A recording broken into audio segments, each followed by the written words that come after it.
Krishnagiri to Chennai, Chennai to Krishnagiri நல்ல ஒரு bus journey பண்ணணும்னு நினச்சிங்கன்னா தாராளமாக இந்த எஸ்பிஎஸ் பஸ்ஸை புக் பண்ணுங்கள். இந்த பஸ்ஸோட ஹைலைட் என்னென்னு பார்த்தீங்கன்னா ஏர் கண்டிஷனர், அதோட லக்கேஜ் வைக்கிறதுக்கு ஒரு ஸ்டாண்டும், சார்ஜர் போட்டுக்கிட்டே மொபைல் யூஸ் பண்ணிக்கலாம்.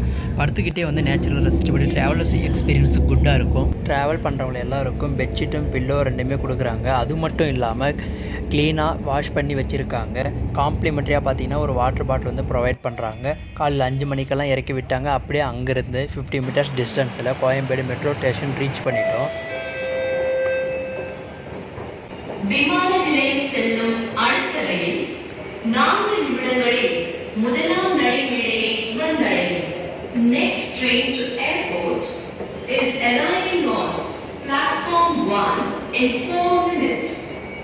அப்படியே ஒரு படியாக வெல்கம் டு டெஸ்டினேஷன் புரட்சி தலைவர் MGR Ramachandra central metro station reach பண்ணியாச்சு. அங்கேருந்து நம்ம மயிலாப்பூரில் இருக்கிற காவேரி ஹாஸ்பிட்டலுக்கு விசிட் பண்ணிவிட்டு நம்மளுடைய ஒர்க்கை வந்து கம்ப்ளீட் பண்ணிவிட்டு குணா காம்ப்ளெக்ஸ் ஆப்போசிட்டில் இருக்கிற பஸ் ஸ்டாண்டில் பஸ் ஏறி ஜேர்னியை வந்து ஃபினிஷ் பண்ணிவிட்டு அப்படியே சென்னைக்கு ஒரு சல்யூட்டை போட்டு நம்ம ட்ரிப்பை வந்து முடிச்சு